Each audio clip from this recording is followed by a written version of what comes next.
Hi, it's Anika from Living for Later, and I want to continue our discussion on Matthew chapter 4. So in Matthew 4, verses 12 through 17, we are told that after Jesus hears about John the Baptist's arrest, and we know that John the Baptist is his cousin, that Jesus decides to leave Nazareth and to go to Capernaum.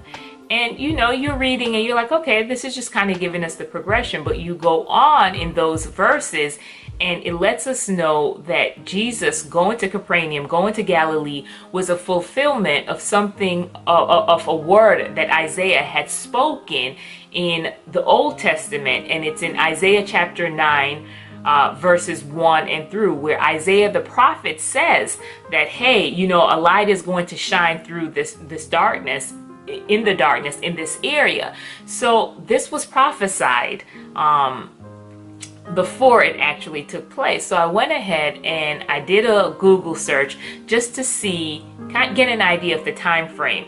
And I came across a source that told me that between the book of Isaiah and Jesus coming on the scene in Matthew, that it was approximately 730 years.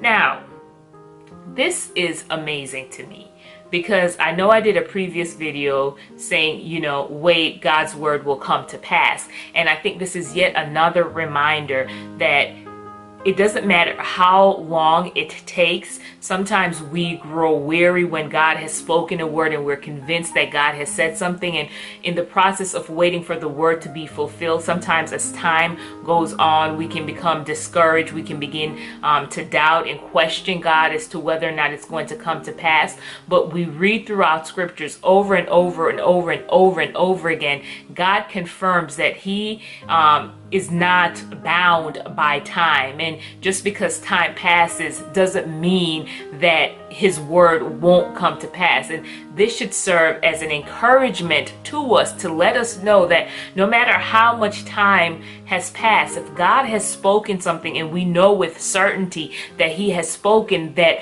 we won't be disappointed, that we can stand in faith and continue to walk in obedience, knowing that in His timing, the word that He spoke will be fulfilled. So I just want to encourage you today that to not become discouraged, to not give up on that thing that God has promised, because it just seems like it's just been such a long time. And I remember when I did the first video about wait, God's promise will come to pass, a good friend left a comment on there just making the point that, the next time that I want to murmur and complain about God's promises not coming to pass, I need to kind of calm it down, because it's not like none of us have been waiting for 730 years for a word to come to pass, right? It may be we've been waiting for 10 months, 10 minutes, 10 days, 10 years, but that's nothing compared to 730 years. And I'm not trying to make light of the fact that sometimes it gets difficult in the process of waiting, but